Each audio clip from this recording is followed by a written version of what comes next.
ভাৰতীয় জনতা পাৰ্টীয়ে গ্ৰহণ কৰা প্ৰত্যেকটো আঁচনিৰ মূল লক্ষ্য হৈছে অন্ত্যোদয়। ভাৰতীয় জনতা পাৰ্টীত আমি বিশ্বাস কৰোঁ যে আমাৰ ৰাজ্য চৰকাৰ হওক কেন্দ্ৰীয় চৰকাৰ হওক আমাৰ এই চৰকাৰৰ মূল কাৰ্যসূচীয়ে হ'ল লক্ষ্য অন্ত্যোদয়, পণ অন্ত্যোদয়, পথ অন্ত্যোদয়। অন্ত্যোদয় মানে হ'ল সমাজৰ শেষৰ গৰাকী ব্যক্তিৰ জীৱনলৈ সূৰুজৰ পোহৰ কঢ়িয়াই অনা। সমাজৰ শেষৰজন ব্যক্তিয়ে নিজক যেন সমাজৰ শেষৰ ব্যক্তি বুলি অনুভৱ নকৰে, নিজক যেন সমাজৰ প্ৰথম গৰাকী ব্যক্তি হিচাপে অনুভৱ কৰে। তাৰ বাবে আমাৰ চৰকাৰখনে অন্ত্যোদয়ৰ লক্ষ্যৰে কাম কৰে। আমিও আজিও মনত পেলাওঁ কোভিডৰ সময়ছোৱাত প্ৰধানমন্ত্ৰী নৰেন্দ্ৰ মোদী ডাঙৰীয়াই কি ধৰণে বিনামূলীয়া চাউলৰ জৰিয়তে এক অত্যন্ত আমাৰ সমাজৰ বাবে সংকটৰ সময়ত আমাৰ মাজত সাৰথি হিচাপে থিয় দিছিল। প্ৰধানমন্ত্ৰী নৰেন্দ্ৰ মোদী ডাঙৰীয়াই কোভিডৰ সময়ত ভাৰতৰ 100 কোটি লোকক বিনামূলীয়াকৈ চাউল যোগান ধৰি সেই ভয়াৱহ পৰিস্থিতিত আমাক পৰিৱেশ আৰু পৰিস্থিতিৰ লগত মোকাবিলা কৰিবলৈ সাহস যোগাইছিল। কোভিডৰ সময়ত ভেকচিন প্ৰদান কৰি আমাৰ সমাজৰ পৰা কোভিডক আঁতৰাই তেখেতে পুনৰ অৰ্থনীতিটোক বচাই তুলিবলৈ সক্ষম হৈছিল। কোভিডৰ সময়ত মই অসমৰ স্বাস্থ্যমন্ত্ৰী আছিলোঁ। সেই সময়ত অসমৰ বিভিন্ন হস্পিটাল, বিভিন্ন চিকিৎসালয়ত মই গৈছিলোঁ আৰু মোক বহুত মানুহে সেই সময়ত সাক্ষাৎ কৰোঁতে কৈছিলে যে আমি বিনামূলীয়া চাউল মোদী ডাঙৰীয়াই দিছে, কিন্তু আমি বিনামূলীয়া চাউল পোৱা নাই। তেতিয়া মই খবৰ কৰোঁতে গম পাইছিলোঁ যে আমাৰ বহুত মানুহৰ ঘৰত ৰেচন কাৰ্ড নাছিলে কাৰণে সেই সময়ত আমি এই বিনামূলীয়া চাউলৰ পৰা বঞ্চিত হৈছিলোঁ। মই মনতে ভাবিছিলোঁ যে আমাৰ দৰিদ্ৰ সীমাৰেখাৰ তলত থকা নিম্ন মধ্যবিত্ত সমাজৰ প্ৰত্যেকজন ব্যক্তিৰ ঘৰতে যাতে এখন ৰেচন কাৰ্ড থাকে, সেই কৰ্মযজ্ঞ আমি কেতিয়াবা গ্ৰহণ কৰিব লাগিব। যোৰহাট সমষ্টিত 1,77,651টা পৰিয়াল আছিল, যি পৰিয়ালে আজিলৈকে আমাৰ ৰেচন কাৰ্ডৰ জৰিয়তে তেখেতসকলে বিনামূলীয়া চাউল পাই আছিল। কিন্তু ইয়াৰ মাজতো 34,489টা এনে পৰিয়াল আছিল যে যিসকলৰ হাতত ৰেচন কাৰ্ড নাছিলে। আজি আমি প্ৰত্যেকটো পৰিয়ালকে ৰেচন কাৰ্ড হাতত তুলি দিব খুজিছোঁ আৰু তাৰ জৰিয়তে প্ৰধানমন্ত্ৰী নৰেন্দ্ৰ মোদী ডাঙৰীয়াই হাতত লোৱা প্ৰত্যেকটো আঁচনিৰ যাতে সুবিধা পাব পাৰে, তাৰ বাবে আমি এক নতুন পথ প্ৰশস্ত কৰি দিব বিচাৰিছোঁ। আজি আমাৰ যোৱা 16 জানুৱাৰীৰ পৰা আমি অসমত নতুনকৈ 42 লাখ লোকক আৰু 10 লাখ পৰিয়ালৰ হাতত ৰেচন কাৰ্ড তুলি দিয়াৰ বাবে আমি প্ৰচেষ্টা হাতত লৈছিলোঁ। সেই ক্ৰম অনুসৰি আজি আমি যোৰহাট নৱগঠিত যোৰহাট বিধানসভা সমষ্টিৰ বাবে আমি ৰেচন কাৰ্ড বিতৰণ কৰাৰ ব্যৱস্থা কৰিম। মোক জিলা আয়ুক্তই জনোৱা মতে যোৰহাটৰ 19টা ৱাৰ্ডৰ ৰেচন কাৰ্ড এই সভাতে আমি বিতৰণ কৰিম আৰু বাকী ৰেচন কাৰ্ডখিনিও আমি পঞ্চায়তসমূহত বিতৰণ কৰিম। মোৰ ৰাইজক এটা বিশেষ অনুৰোধ, এই মাহৰ যি চাউল আছে, এই মাহৰ চাউল অৰ্থাৎ যোৰহাট সমষ্টিত আজি আমি 6,328খন নতুন ৰেচন কাৰ্ড দিম। যোৰহাট জিলাত 34,459খন নতুন ৰেচন কাৰ্ড দিম। এই গোটেইখিনি ৰাইজৰ কাৰণে এই মাহৰ চাউল ইতিমধ্যে ৰেচনৰ দোকানত আহি পৰিছে। যদি 31 তাৰিখৰ আগতে আপোনালোকে চাউলখিনি নলয় তেতিয়াহ'লে এইবাৰৰ চাউলখিনি আপোনালোকৰ বাদ পৰি যাব, কাৰণ চৰকাৰে মাহৰ চাউল মাহত শেষ কৰিব লাগে, অহা মাহলৈকে আপোনালোকে চাউলটো নাপাবগৈ। সেইকাৰণে আজিৰ সভাত যি 6,328খন আমি নতুন ৰেচন কাৰ্ড দিম, 23,000 পৰিয়াল যি উপকৃত হ'ব তেখেতসকলক মই অনুৰোধ কৰিম আপোনালোকে যাতে আজি আৰু কালিৰ ভিতৰত ৰেচন কাৰ্ডখিনি লৈ লগে লগে ৰেচনৰ দোকানলৈকে গৈ আপোনালোকৰ নামত অহা ৰেচনখিনি আপোনালোকে যেন সংগ্ৰহ কৰি লয়। শ্ৰদ্ধাৰ ৰাইজ, ৰেচন কাৰ্ড পালে আমি কি পাওঁ? হিতেন গোস্বামী ডাঙৰীয়াই তাৰ ওপৰত আপোনালোকৰ আগত কিছু প্ৰকাশ ঢালিবলৈ চেষ্টা কৰিছে।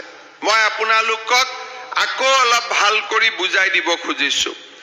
আমাৰ ৰেচন কাৰ্ড পোৱা পৰিয়ালসকল দুটা ভাগত বিভক্ত। এটা হ'ল অন্ত্যোদয় অন্ন যোজনা আৰু আনটো হ'ল অগ্ৰাধিকাৰ প্ৰাপ্ত পৰিয়াল। যাৰ হাতত অন্ত্যোদয় অন্ন যোজনাৰ কাৰ্ড থাকিব তেওঁলোকে 35 কেজি চাউল পাব, আৰু যিসকলে অগ্ৰাধিকাৰ প্ৰাপ্ত পৰিয়াল হ'ব তেওঁলোকৰ প্ৰতিগৰাকী সদস্যই 5 কেজিকৈ চাউল পাব। তাৰমানে ঘৰত যদি 4জন পৰিয়াল থাকে 20 কেজি চাউল পাব, 5জন যদি পৰিয়াল থাকে 25 কেজি চাউল পাব। ৰেচন কাৰ্ডত যিমান পৰিয়ালৰ নাম অন্তৰ্ভুক্ত হৈছে সিমান 5 কেজিকৈ চাউল আপোনালোকে ৰেচনৰ দোকানৰ পৰা পাব। যদি 5 কেজি চাউল 5জন পৰিয়ালৰ নাম আছে, সৰু বাচ্চা হলেও আপোনালোকে 5 কেজি চাউল পাব। তাৰমানে 5 × 5 25 কেজি। 6জনৰ নাম আছে যদি 30 কেজি, 2জনৰ নাম আছে যদি 10 কেজি। গতিকে কালি যেতিয়া আপোনালোকে ৰেচন কাৰ্ডৰ দোকানত যাব 4.5 কেজি দিলে আপোনালোকে নলব। 2জন যদি মানুহ আছে হিচাপ কৰি 10 কেজি লব, 4জন যদি মানুহ আছে 4 পূৰণ 20 কেজি আপোনালোকে লব। আমাৰ মাজে মাজে যোৰহাটৰ ফালে কিমান হয় নাজানো, কিন্তু অসমৰ কিছুমান জিলাত অলপ ৰেচনৰ দোকানীসকলে পিঠাগুৰি যেনেকৈ পিঠাখনৰ অলপ কাটি কাটি থৈ দিয়ে তেনেকৈ অলপ অলপ কাটি কাটি থৈ দিয়ে। এতিয়া মই চেষ্টা কৰি আছো, তেওঁলোকৰ লগতো মই মিটিং পাতি কৰি আছো যে আপোনালোকে পিঠাগুৰিখন অলপ কাটি থোৱা ব্যৱস্থাটো নল'ব। খালে পুৰা পিঠা খাওক, পুৰা এক টুকুৰ খাই কি লাভ হ'ব? এক টুকুৰ খাইতো কোনো লাভ নাই। সেইকাৰণে আপোনালোকক আমি পেপাৰত এডভাৰটাইজ দি থাকো যে এজন মানুহে কিমান ৰেচন কাৰ্ড পাব লাগে, কিমান ৰেচন পাব লাগে, আপোনালোকে সিমানেই ৰেচন ল'ব। আৰু যদি ৰেচনত কম দিয়ে তাত ফোন নম্বৰ এটা লিখা আছে, সেই ফোন নম্বৰত আপোনালোকে এটা অভিযোগ দিব, দিলে আমি বাকি ব্যৱস্থাখিনি হাতত ল'বৰ বাবে চেষ্টা কৰিম। এতিয়া হ'ল মই আপোনালোকক দ্বিতীয় আৰু তৃতীয় সুবিধাৰ কথা ক'ব খুজিছো। ৰেচন কাৰ্ডতো আমি ৰেচন পালো, চাউল পালো। আগতে ৰেচন কাৰ্ডৰ কাম ইমানেই আছিল।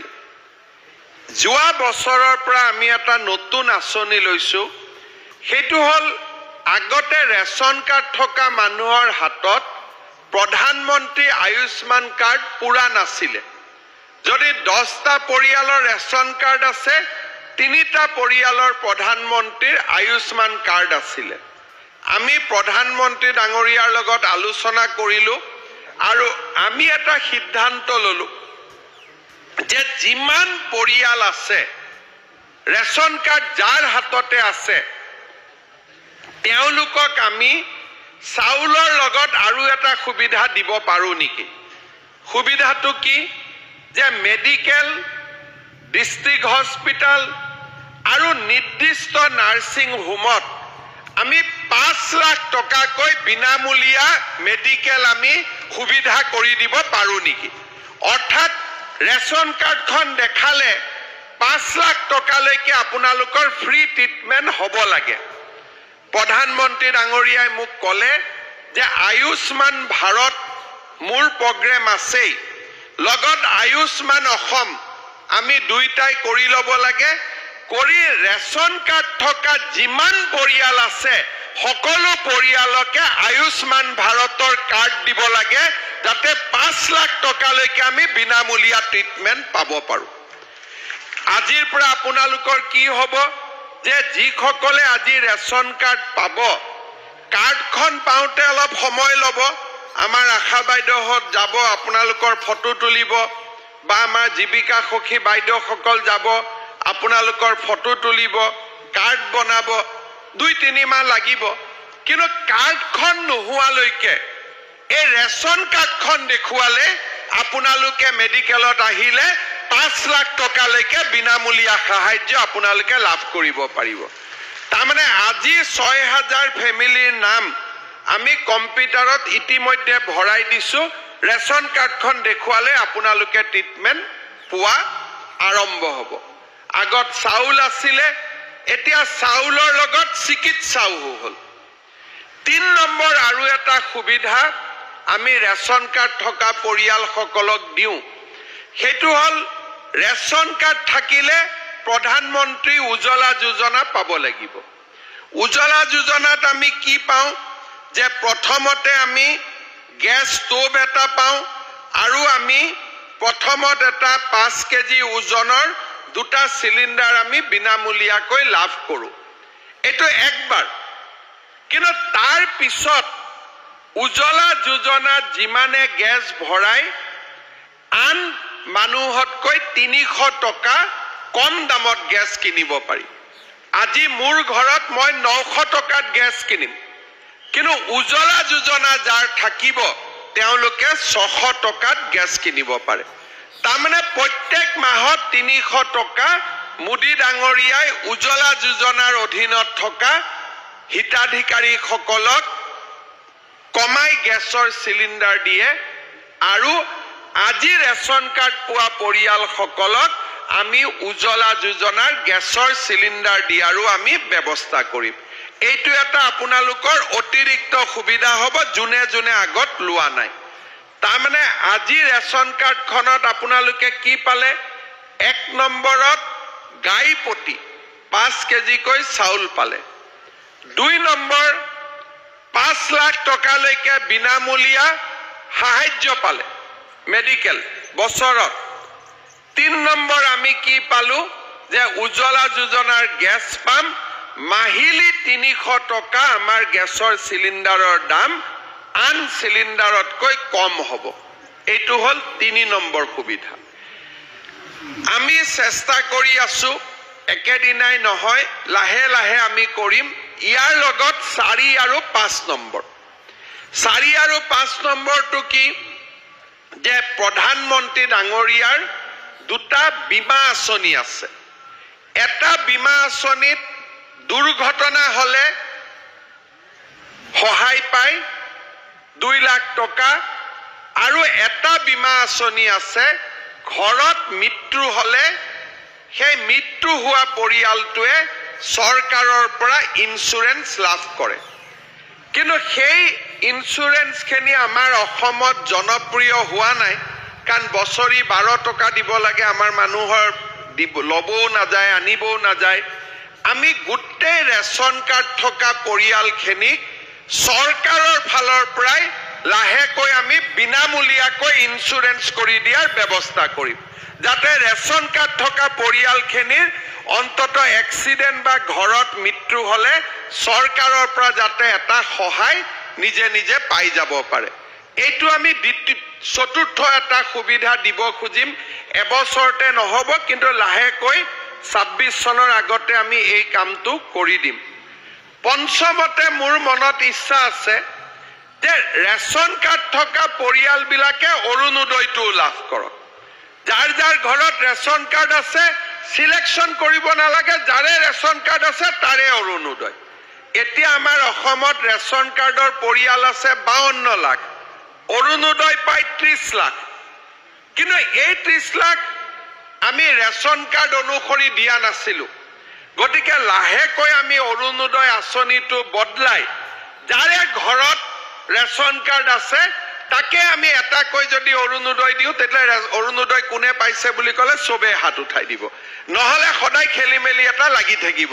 গতিকে মোৰ পঞ্চমত মনত ইচ্ছা আছে যে অৰুণোদয় আৰু ৰেচন কাৰ্ড সমান সমান কৰা।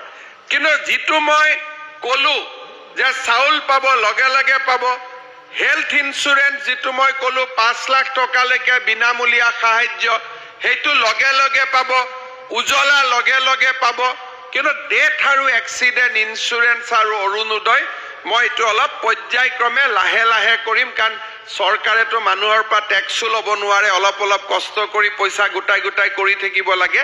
কিন্তু অহা বছৰৰ পৰাই আমি এই নতুনকৈ কামটো আৰম্ভ কৰিম। আপোনালোকে চিন্তা কৰক আমাৰ অসমখনত কিমান পৰিৱৰ্তন হৈছে। এইবিলাক আঁচনিৰ কথা আগততো কোনেও চিন্তা কৰা নাছিল। আমাৰ MLA মন্ত্ৰীৰ ওচৰত যাব লাগে, ৰেচন কাৰ্ড বিচাৰি নাপায়।